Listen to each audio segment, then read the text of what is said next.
that if things go well between Naoya Inoue 25-0 and Marlon Tapales 37-3, then we might do a post-fight pod on Boxing Day afternoon. But as I said, XME for next week's live show, mate. well, flip me, I'm not going to give them a shout out. Fucking useless.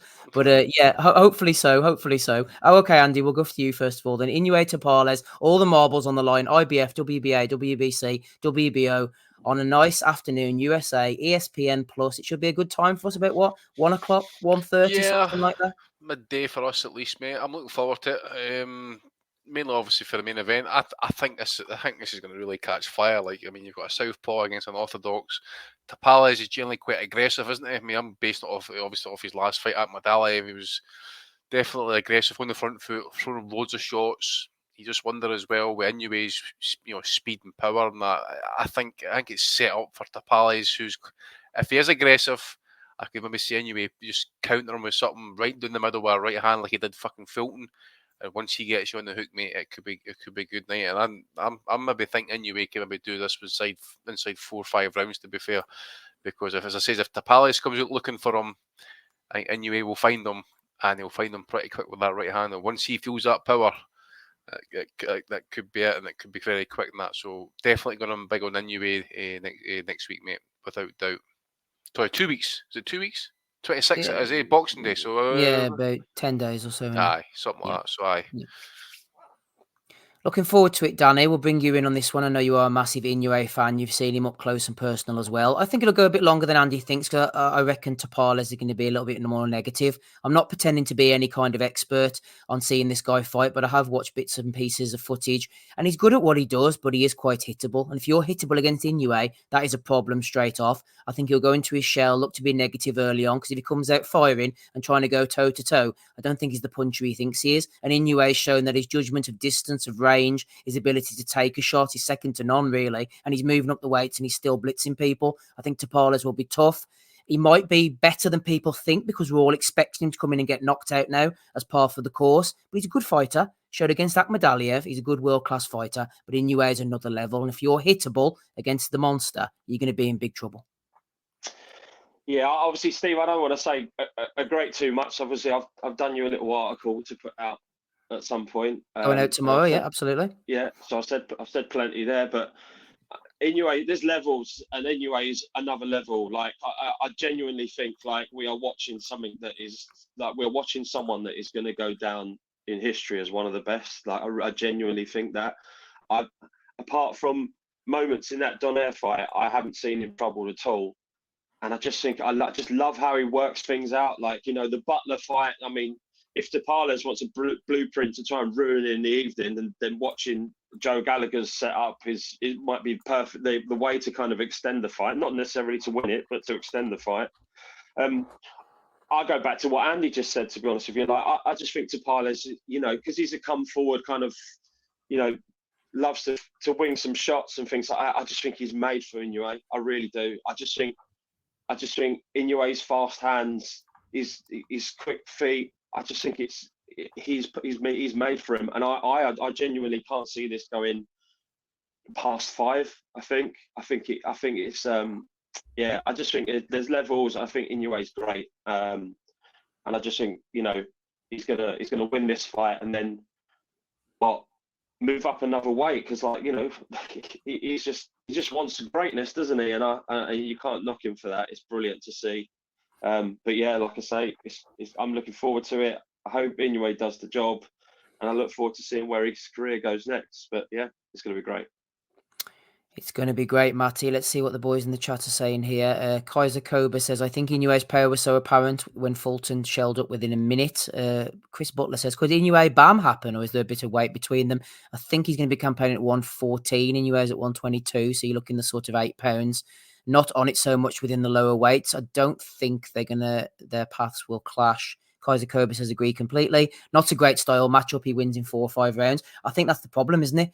I think all Tapales can do is sort of hold back and shell up defensively, because he is quite a come forward guy. As I said before, he gets hit a lot, which are recipes for disaster against Inoue. He calls himself the Nightmare Tapales. I can see him having an absolute nightmare and his face just being smashed to bits. It's hard to give him a chance, really, for a unified champion, but I just don't see where he's going to get the job done here.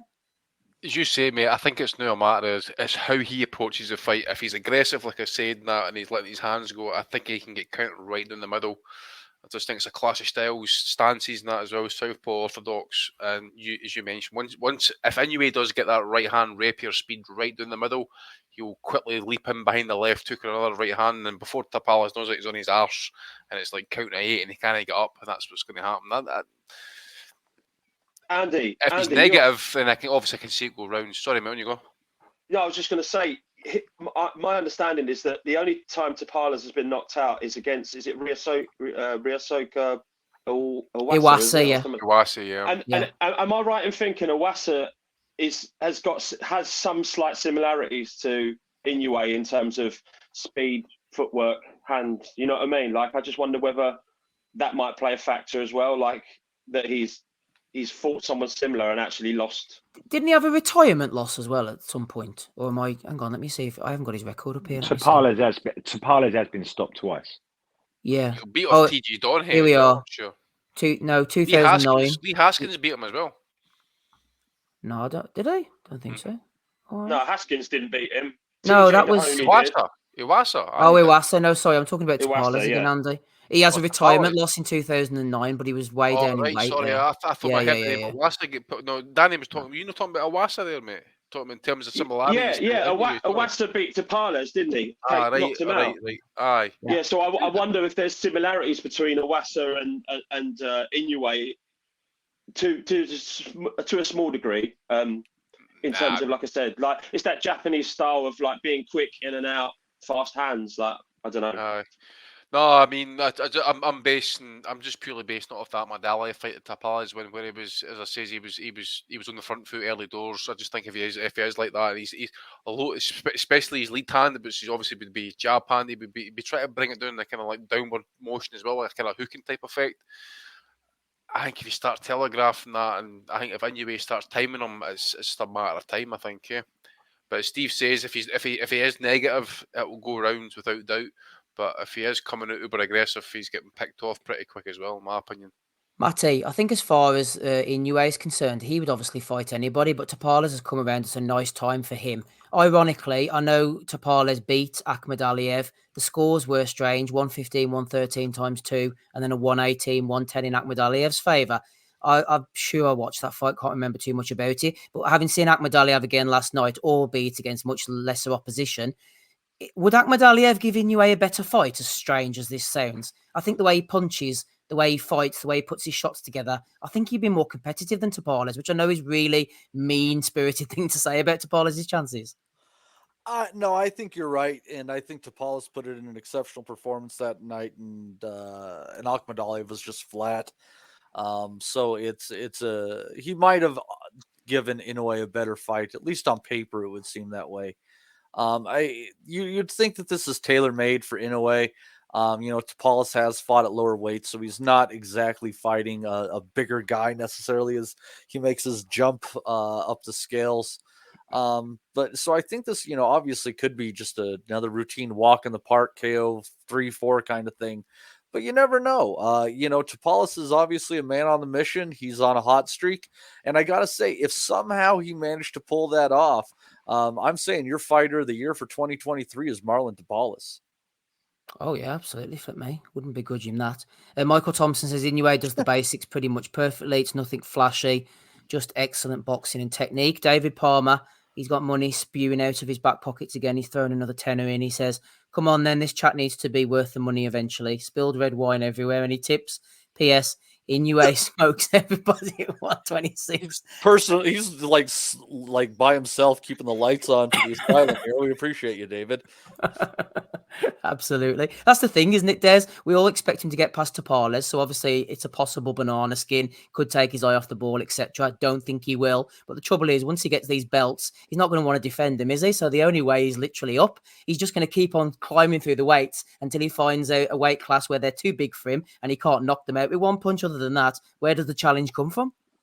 Where did the challenges come from? I thought Fulton was going to offer something. I thought Fulton was going to be in that fight. But Inoue was a monster, and Fulton realised in the first round, I can't win this fight. And I think Tapales will discover that too. He's already been stopped twice, lost 3. I think Inoue dominates anyone up to featherweight, and I think after that it's about picking the right ones. But I think Tapales gets stopped 6 or 7 halfway. Yeah, I think so. I think he's just too easy to hit. I mean, you look up at feather there, Des, just pretty quickly. You have got some sizable guys. Brandon Figueroa's knocking about. Don't know when he'll fight again. Ray Vargas is a big guy. Espinoza, who beat Ramirez there, is an absolute freak size-wise. Nick Ball against Inoue. You can imagine those two going in up against each other. Lopez as well. Stylistically, there's some quite interesting options there, isn't there? Yeah, really good names, recognisable names, and there's some really good fights amongst the ones I'm looking at. I think, yeah, I agree. But I think Inoue beats all these guys. I think none of these guys have got what it takes to stay with an Inoue. I think you're touching on what you asked me earlier. I think the real challenges come when his power is matched with other people's size, and then we have to see something different. I say the same about Tank. We have to find them at a weight where it all levels off a bit. At the moment, I don't think anyone can hang with Inoue.